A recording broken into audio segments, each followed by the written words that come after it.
SHARP Aquos S2 and let me show you how to activate eye protection mode on the following device.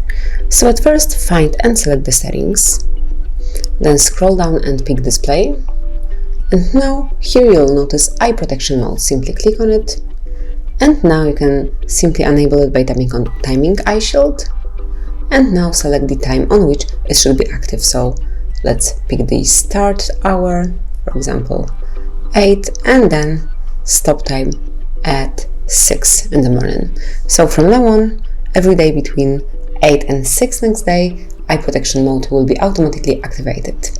You can also select smart eyes, simply click over here, let me enter it, and from now on smart open eye shield at the right time will be active. You can obviously enable this mode for the upper bar, so simply slide down and find eye protection mode, click here, and from now on it's active. If you would like to switch it off, just tap on the same icon one more time. And that's it. This is how you can protect your eyes, how you can enable this super mode. Thank you for watching. Please subscribe our channel and leave the thumbs up.